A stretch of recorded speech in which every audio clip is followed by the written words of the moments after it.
Broadly speaking, there are three primary paths you can take in terms of how your organization can use AI: build, buy, or partner. But here is the catch: none of them is universally correct. And a lot of organizations are falling into dangerous, expensive traps without even realizing it. In this video, we're going to break down the operational realities of cloud enterprise models, the massive hidden risks of vendor lock-in, and how your institution can use collective action to protect its budget. Let's dive in. Every institution eventually faces the same architectural crossroads, and the choice made here has long-term consequences for budget, data sovereignty, flexibility, and technical overhead. There are three primary paths, and none of them is universally correct. Cloud enterprise models. The first path is leveraging major cloud-based enterprise LLMs, the foundation model APIs provided by major commercial providers. These deliver unparalleled raw processing power, state-of-the-art security architecture, and continuous model improvement without requiring your institution to maintain any model infrastructure. The trade-offs are cost at scale, data sovereignty considerations, and vendor dependency. For most community colleges, commercial cloud APIs represent the most practical foundation, but the strategic design must account for the dependency risk.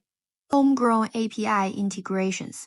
The second path is building customized internal applications that sit on top of foundation model APIs. This is the approach that gives institutions the most control over the user experience, the data handling pipeline, and the governance guardrails.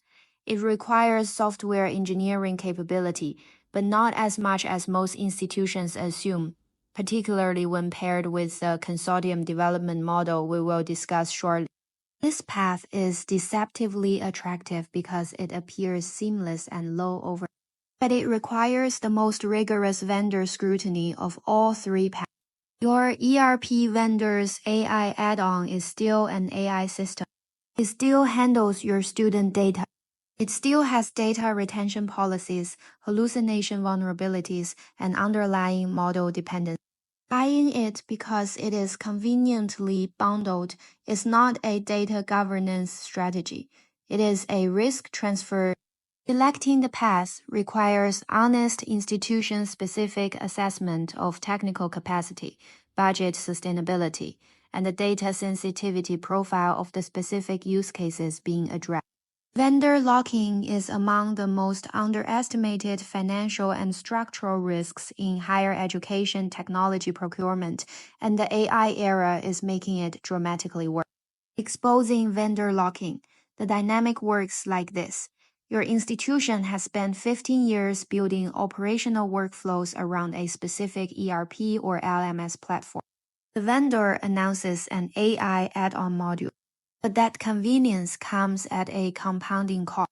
You have now accepted an AI system without evaluating its underlying model, its data retention policies, its hallucination safeguards, or its pricing trajectory. And once your workflows depend on it, your negotiating leverage disappears. First, what is the underlying model architecture, and who trains it? Second, where is your institutional data processed? How long is it retained? And who can access it? Third, what are the specific hallucination safeguards in place? And what is the vendor's error accountability policy? Fourth, what does the pricing trajectory look like over 3 and 5 years? And what are the exit provisions if you choose to migrate? Data pipeline audits. If a vendor will not provide clear written answers to those 4 questions, you should not buy their AI product. That is not a negotiating tactic. It is a governance principle. An AI system whose data pipeline is opaque to the institution using it is not a tool you are using. It is a tool that is using you. The standard in the room must be, if they will not disclose the pipeline, we do not buy it. Let me address an ambition that occasionally surfaces in ambitious IT departments or motivated administrators at under-resourced institutions. The idea of hosting, training, or maintaining a local open source LLM from scratch. I want to be completely unequivocal on this point. Do not attempt to build, host, or train a local foundational model from scratch, unless you are a heavily funded technology corporation or a flagship research university with a dedicated machine learning engineering faculty. Community colleges are neither. Here is the operational reality. A competitive foundational language model requires billions of dollars in GPU compute infrastructure, terabytes of curated training data, teams of machine learning engineers with specialized research training, continuous model retraining as the data environment evolves, and dedicated security architecture to protect the model and its training data. The most advanced open source models available today, the ones community college IT teams might consider deploying locally, are already significantly behind the frontier commercial models in capability, safety alignment, and security architecture. Cloud-based enterprise models are faster, more capable, continuously updated, and offer security architectures that the best-funded community college IT team could not realistically reproduce in-house. The capital it would take to attempt a local model deployment would be far better invested in governance infrastructure, analyst training, vendor oversight capability, and consortium middleware development. Stand securely on the shoulders of giants. Your institutional competitive advantage in AI is not model development. It is domain expertise, data quality, governance infrastructure, and the human judgment to deploy these tools responsibly. That is where your institutional energy should go.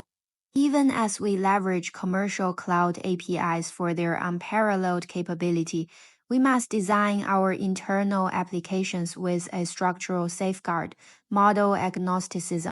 The moment your institution's AI infrastructure is so deeply tied to a single commercial provider that switching costs become prohibitive, you have handed that vendor permanent pricing leverage over your budget. Model agnostic application design. Model agnosticism means building your internal application layer, the code that formats your data, structures your prompts, processes your outputs, and routes results through your governance workflow in a way that is abstracted away from any specific model API. The application layer sends a formatted request and receives a structured response. Which model fulfills that request should be a configuration parameter, not a hard-coded dependency. This is standard software engineering practice. It is also institutional financial self-defense. Cloud provider swapping. When your architecture is model agnostic, you retain the practical ability to migrate your workflows to a different commercial provider, whether driven by pricing changes, service reliability issues, security concerns, or a better performing model that becomes available. That migration should cost days of configuration work, not months of application re-architecture. The discipline to build it correctly from the start is far less expensive than the cost of being locked in when you need to leave. Price gouging protection. The history of enterprise software pricing makes this concern concrete rather than theoretical. Providers enter markets with competitive pricing to build adoption. Once adoption reaches institutional dependency levels, pricing power shifts decisively to the vendor. Commercial AI API pricing is already showing these dynamics. Designing for model agnosticism now is the institutional equivalent of negotiating an exit clause in a long-term contract. The work you do upfront directly determines your leverage later. Building model agnostic applications, custom RAG architectures, governance guardrails, and API middleware requires meaningful software engineering capability. In most community college IR and IT departments, that capability is scarce or absent entirely. Going it alone is not a realistic option for the vast majority of our institutions, and the solution is one that community colleges have used successfully for generations: collective action. Pooling district capital rather than each institution independently building the same data pipeline guardrails, the same RAG document verification infrastructure, and the same governance middleware. duplicating effort, duplicating cost, and producing variable quality. Community college districts and state systems should co-develop these shared infrastructure components. The development cost amortized across 10 or 20 or 50 member institutions becomes a fraction of what any single college would pay to build it alone. Shared engineering talent. The talent scarcity problem also becomes tractable at consortium scale. A district of 10 colleges cannot each individually justify a full-time AI software engineer, but 10 colleges pooling resources can easily justify a shared team of 2 or 3 engineers whose outputs benefit all member institutions. The governance structures for this model already exist in many state systems through existing shared services agreements. The technical vision is new, but the organizational mechanism is familiar. Statewide middleware repositories. The most ambitious and most impactful version of this model is a statewide open middleware repository, a shared library of governance-compliant, tested, documented AI workflow components that any member institution can adopt, adapt, and contribute back to. This is not a theoretical model. It follows the exact pattern of successful open-source software development applied to the specific compliance and governance needs of public higher education. Navigating the AI era isn't about chasing the biggest spectacle or building massive models from scratch. It's about standing securely on the shoulder of giants. Your real institutional advantage isn't in model development, it's your domain expert, your data quality, your governance infrastructure, and the human judgment you bring to the table. If we pool our resources and design with a model agnostic mindset, we can build a resilient, independent future for our institutions without being trapped by a single vendor's pricing power. But I want to hear from you. Where is your organization currently leaning on this roadmap? Are you leaning toward cloud APIs or are you looking at a shared consortium model? Drop your thoughts in the comments below. If you found this strategic breakdown helpful, make sure to hit that like button, subscribe for more research and data strategy insights. And I will see you in the next video.